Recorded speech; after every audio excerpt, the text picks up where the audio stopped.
દ્વારકાધીશકી રામ મહારાજની જય, આપાગની જય, વિહળાનાથની જય, ગેબીનાથ બાપાની જય, જય જય સીતારામ.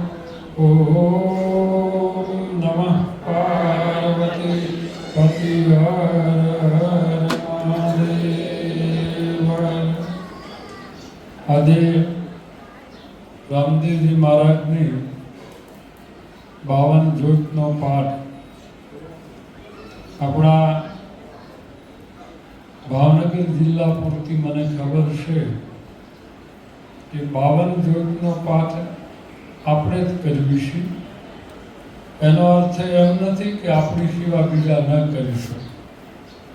આપણે રામાપીરનો જે મુખ આવ્યું ત્યાર પછી આપણે એક નક્કી કર્યું હતું, આપણે પહેલાં 5 જ જ્યોત જગાવતા, પણ જ્યારે રામાપીરનો આ મુખ જ્યારે રણુજાથી આપવામાં આવ્યું ત્યાર પછી આપણે એવું નક્કી કર્યું કે જો રામાપીર અહીંયા આવે તો આપણે 52 પડસા, એમ તો રામાપીરના હજારો પડસા છે, પણ 52 પડસા એમે હયાતીમાં પૂરેલા છે. પછી તો ઘણાય છે, કરોડો લાખો પડસા પૂરેલા. એટલે 52 જ્યોત છે એ 52 જગ્યાએ એમે હાજરી આપેલી. અમુક સંતો એમ કહે છે એક સાથે.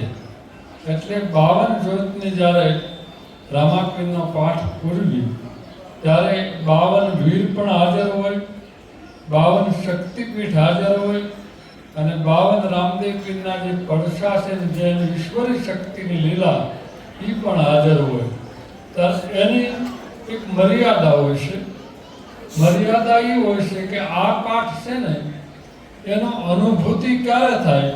તમે પગે લાગી લીધી અને વયા ગયા, પણ તમારી દ્રષ્ટિમાં આખો દિવસ બીજને ધ્યાન હોવું જોઈએ, આમ દ્રષ્ટિમાં દેખાવું જોઈએ કે આ રામદેવજી મહારાજનો પાઠ હું દર્શન કરવા ગઈ હતી, આ ઈશ્વરનો સાક્ષાત મને થયો.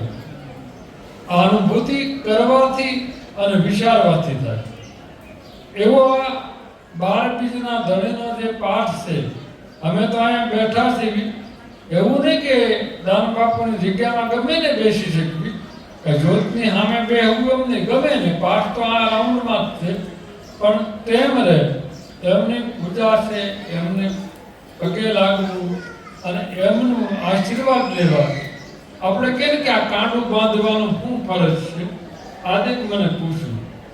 એટલે મેં કીધું કાંડા છે ને અમે રામાપીરના નામના નાળા શેડી લઈને પછી રામદેવજી મહારાજનું નામ લઈને ગાંઠ મારવી, પછી પાઠ ઉપર પાઠ પૂરા પેલા માથે મેકી દેવી.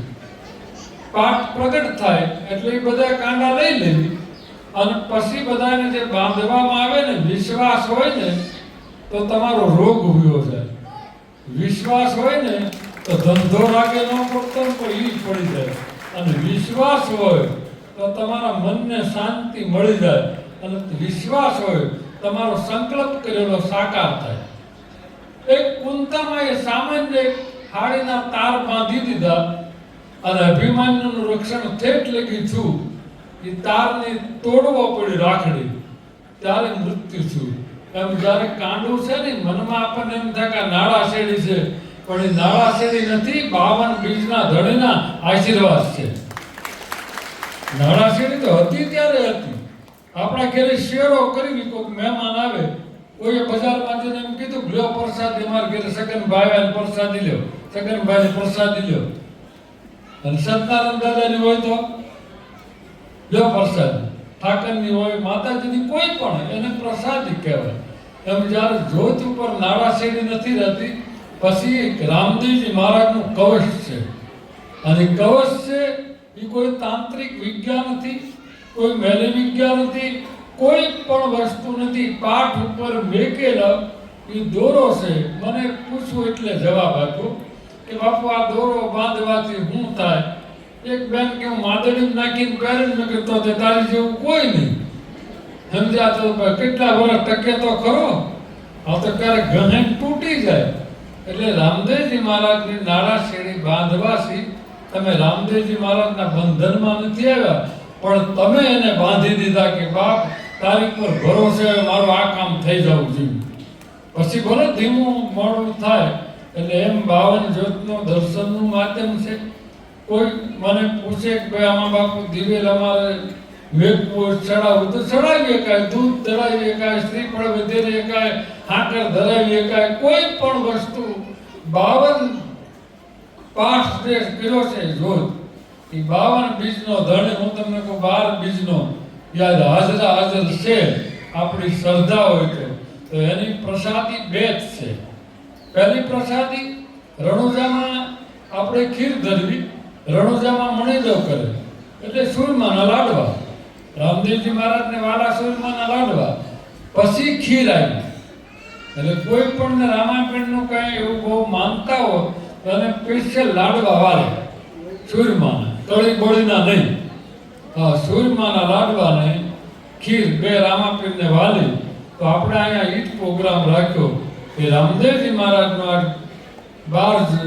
12 બીજના ધણીનો 52 જ્યોતનો પાઠ છે. ત્યારે મણિલો અને ખીર પ્રસાદીની એ અમારા વિક્રમભાઈનો દીકરો ડીગોનો ખરસ છે. અને બધો જમણવારનો આ જ્યોતનો બધો એનો. પછી હામૈયાના અમારા 3 છોકરા છે એમનો છે. અને રાતે ભજનનો છે વીરસિંહભાઈનો, અને નાસ્તા પાણી છે. એટલે આજનો કાર્યક્રમ જેટલી દાણ અવાય એટલું દાણ બધાને પગે લાગવા, કાંડું બાંધવું, વિશ્વાસ હોય તો કોઈ પણ વસ્તુ કાંઈ થાય નહીં. એટલે મારે જે ભરોસો છે એ તમને હું કહું છું. એટલે આપ બધા પ્રેમથી હવે દર્શન કરવાના બાકી હોય તો અહીંયા દર્શન કરી જાય, અને નો દર્શન કરી લીધા હોય તેને બેહો. હવે ભગવાનનો ઠાળ ધરી અને 5 મિનિટમાં પ્રસાદી લેવાની. એટલું કહીને આપ બધા સાંજે ભજનમાં આવજો, સંતવાણીમાં. અને અત્યારે આખો દિવસ દર્શન શરૂ છે. રાત્રિએ 12 વાગે પાઠ વિરામ થશે, ત્યાં સુધી આમ રહેશે. એટલે બધાને દર્શને આવવાની છું. પ્રસાદી સાંજે લેજો, અને જેટલા આવે પગે લાગવા આવે રોંઢે અત્યારે ગમે ત્યારે પ્રસાદી શરૂ છે, અખંડ આપવામાં આવશે રાતના 12 સુધી. ગમે ત્યારે આવો એટલે આપ બધા પ્રસાદી લેજો, બેસજો. એટલું કહીને આપ બધાને મારા જય સિયારામ, જય દાન મારા.